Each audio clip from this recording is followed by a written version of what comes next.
Hey everybody, welcome back to another episode of On Attachment. In today's episode, we are talking all about situationships and specifically 4 reasons why you keep attracting situationships into your life. Now, for anyone who's not familiar with the term situationship, a situationship could sort of be defined as when you're dating someone and it's more than just a casual encounter. Maybe you've seen each other regularly and you talk a lot and, it sort of starts to feel like a relationship, but it lacks, those core features of maybe exclusivity, or maybe you haven't talked about anything formal like that, and there's this reluctance to put a label on it, and so the relationship just sort of drifts on without any of the foundational elements like trust and commitment and clarity that really allow something to feel like an actual relationship. So it exists in this in-between space, this limbo between something and nothing, and unfortunately, from speaking to so many people, this is a really common trope of modern dating. And it's something that I think some people more than others are susceptible to. And that's really what we're going to be talking about today, because as much as we can throw our hands up and say, why me? This is so unfair. Everyone is emotionally unavailable and all I want is a committed, healthy, secure relationship. But, when it keeps happening again and again and again, it's just not really honest to suggest that we don't have a part in it. That's really a common theme in everything that I share and teach, is taking responsibility for the ways in which we are creating our own destiny, be that for better or worse. So if you are someone who notices that you keep ending up in these kind of in-between, non-committal relationships where you feel like the other person is taking a lot but maybe not giving much in return, rather than just villainizing them and playing into a story where you are the victim of, everyone being emotionally unavailable in the modern dating world.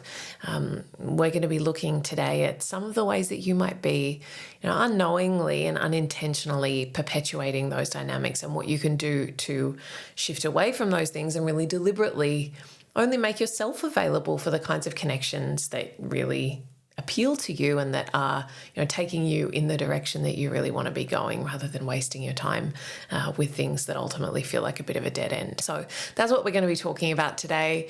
Before I dive into that, a reminder, if you've listened the past couple of weeks, you would know that Healing Anxious Attachment is coming back. So in less than a week, I will be opening registration to early bird folks on the waitlist. This is round 8 of the program. It's one that I'm really excited for. I'm going to be including more of a live component than I have in recent times. My experience with running the Secure Self Challenge, which you might have heard me talk about, or maybe you participated in, it's really made clear to me how important that community aspect is. And so for this round, and likely for future rounds of Healing Anxious Attachment, I'm really going to be putting more of an emphasis on that community and live component. So we're going to have a community space as well as several live calls with me where you can connect and ask questions to really make sure that you have not only accountability but support as you go through the program. And I think that can be really helpful for folks. I know that moving through an online course can feel a little bit lonely at times and maybe hard to motivate yourself to stay on track with. So hopefully these little tweaks to how I'm going to be running the program will really help you with that. So if you're interested, please do jump on the waitlist. The waitlist is just there to guarantee you access to early bird pricing and ensure that you can save your seat when doors open in less than a week's time. So do that via my website, or the link is there in the show notes underneath this episode. Okay. So let's talk about situationships and some of the reasons why you might find yourself in these relationships again and again and again. So the first reason is that you have a really deep fear of rejection, and so you avoid directly communicating about what you want and where things are at. So I think this is probably true for a lot of people with more anxious attachment patterns, is that coupled with that fear of abandonment is that fear of rejection. And I'd say the common thread there is that worthiness wound, this sense of not being good enough, not being, desirable, attractive, smart, funny, whatever.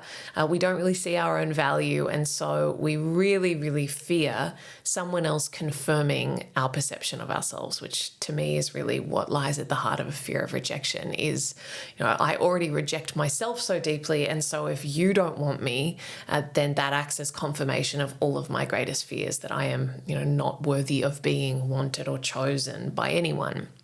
And so oftentimes when that's the base layer, when that's what's sitting underneath, our behaviours and what's driving us, when we're dating, we tend to pursue more indirect ways of gathering information, of scoping out whether someone's interested. We avoid just directly saying, hey, here's what I'm looking for. Are you looking for the same thing? For fear that the answer will be no. And then we'll take that to mean something about us at a really fundamental level that, if we were otherwise, if we were someone else better, then they would want more of a relationship. Then they would want to commit. And again, this is just such a fallacy. It's such a signal. You should really, if you have those sorts of internal thoughts, that's a really good sign that you have some worthiness stuff going on and that it's driving this, indirect pattern where you're afraid to advocate for yourself for something as simple as like, what am I looking for in a relationship? Avoiding those sorts of questions. And I hear this all the time from people saying like, when is it too soon to start asking someone? We've been, texting for 4 months and we've only met up once. How should I navigate this? Am I being too needy?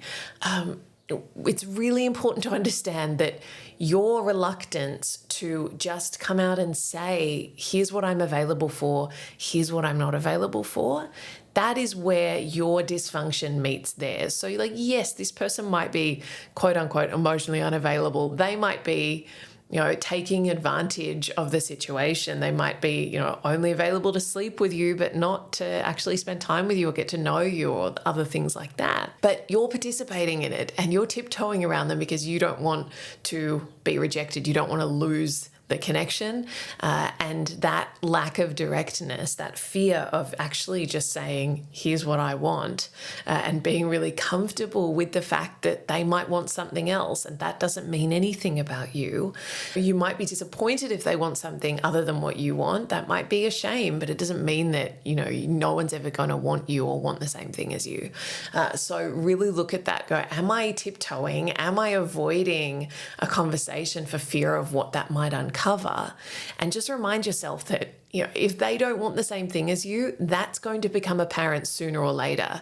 And so do I want to be wasting my time, trying to turn this into something that it's never going to become, so that I can feel good about myself or feel like I've won in some way?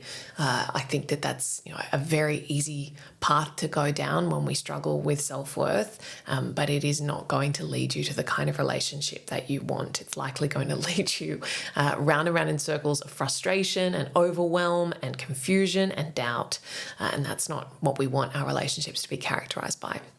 And this leads me really nicely into the second reason why you might find yourself in situationships again and again and again. And that is that you convince yourself that if you can just hold on, then, over time you'll be able to influence them to choose you, to want you. Like if you can kind of sink your teeth in, then eventually they'll change their mind. So even if at the start they say, I'm not really looking for a relationship, but then, they keep messaging you and you keep meeting up and sleeping together or whatever it might be, but it stops short of anything more committed than that, you might be telling yourself like, oh, well, I'll just take, this watered down version for now. But if I can spend more time with them and, be really loving and thoughtful, then they'll see how valuable I am and surely they will change their mind, right? If I can just love them into availability, then everything will be good.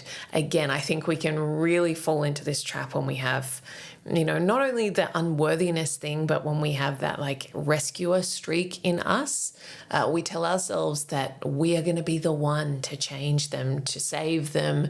We understand their unavailability, and if they could just open up to us and be vulnerable with us, we'll hold space for them and they'll feel so seen, and then they'll really see the value in us, and all of that saviour complex kind of stuff that we can get stuck in. Again, I say this not from a place of, blaming or shaming. I am very susceptible to this myself, as is anyone who has that combination of a worthiness wound with really strong emotional attunement. It's very easy to put ourselves in that role of coach and therapist and think that we can transform someone. We can be the inspiration for their big metamorphosis into the version of themselves that they could become if they, sorted all of their intimacy fears out or whatever it might be. Trust me when I say that is not, again, it's not a role you want to play. It's not a road you want to walk down, because you'll always know deep down that even if that works in the sense that, they change their mind, you'll know that it was because you had to convince them in this insidious kind of way. So don't fall into that trap of trying to convert someone, persuade them, influence them into being available for a relationship with you. Trust that there are people who are available for a relationship with you who would jump at the opportunity to be in relationship with you, rather than feeling like you need to kind of steward someone into readiness for something like that. Okay. All right. The third reason that you might find yourself winding up in situationships is that you're a sucker for chemistry, and you tend to prioritize chemistry over things like compatibility and connection. Now, chemistry is not a red flag, and I think that there's a lot of talk about this on social media. We talk about chemistry as if we need to be really wary of chemistry. I don't think that's necessarily true. I think chemistry can be a beautiful thing about the start of a relationship, and it's really lovely to have good chemistry with someone, but we just don't want to be guided by chemistry and overlook all of the other things that might not be a fit. We don't want to be like a moth to a flame where chemistry blinds us to everything else that might be present or absent in the connection, when those other things are important to us in order to feel satisfied with, pursuing something. So again, I think that among people with more anxious attachment patterns, there is this tendency to really latch on to like, oh, but we have such amazing chemistry. Oh, we have such an amazing connection. It would be, it would feel like a sin to let that go, because whenever I'm with them or whenever I'm talking to them, I feel so amazing. I feel like we just get along so well. We can kind of, really over-index on this chemistry thing as like, oh, it has to mean something that we have this incredible connection, right? Oh, they're so charming. Oh, they make me feel so, special and seen and all of these things. Again, nothing wrong with that, but we really need to also be paying attention to, is this person consistent? Are they reliable? Do they want the same things as me? Do their words and their actions match up? If there's no substance underlying that chemistry or that connection, then we're likely to be led astray, and we're much more prone to ending up in these situationships, some approximation of what we really want, because we've gotten carried away by how good it feels when we are connected with them. And then we, get stuck in that cycle of just chasing the high and kind of frantically wanting to get back to connection. So, if they're not texting regularly, or, they're available and then they cancel at the last minute, rather than seeing that for what it is and going, okay, this person's probably, not really committed to spending time with me. They're a bit flaky, they're unreliable. That's not what I'm looking for. We instead go, oh, what did I do wrong? Have I upset them? How do I make them want me? Do I need to work harder so that this discomfort that I'm experiencing doesn't happen again, and I can, secure them and the time together so that I can, turn this into something more. I think we really need to see things for what they are, and sometimes chemistry or a really strong connection can blind us to reality. So just be mindful of that. Again, this won't apply to everyone, and chemistry is not in and of itself a problem that we need to solve for or be suspicious of. Again, I get messages from people being like, do I need to worry if I have good chemistry with someone? No, of course not. But it is good to bear in mind that some people, and you'll probably know if this is you, chemistry can lead you astray, or it can cloud your judgment or cloud your discernment around other things that may or may not be in alignment about the relationship. So just be careful about that if you know that that's you, and if you know that it has historically led you to end up in situationships or relationships that aren't actually in alignment with what you want, what you value, and how you want to be treated. Okay. And the fourth reason that you might find yourself ending up in situationships time and time again is you fear that you can't do any better and that something is better than nothing when it comes to relationships. So if you're someone who really struggles with being alone, again, this is all very much connected to that worthiness thing.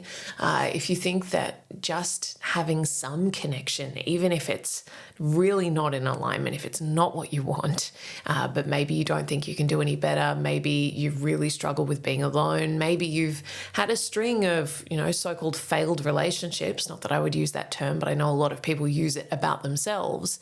If you've had that kind of relationship history and you don't want to feel like a failure again, and you don't want to face what it might mean about you to get excited about someone and then be let down or disappointed again, because you tend to internalize that and make it mean something about your worth, your value, your lovability.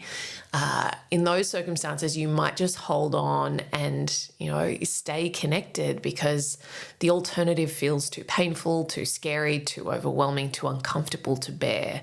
And so again, this might feed into some of those other things we've talked about where, I'll just hold on and then maybe I can make them change, or with time it will get better. All of those stories we might tell ourselves, and I would say lies we might tell ourselves, not always, but often. A part of us knows on a deep level that the relationship isn't right, but we either hold on or we keep going back for fear that, it's the best we're going to get, even though it's so far short of what we truly want.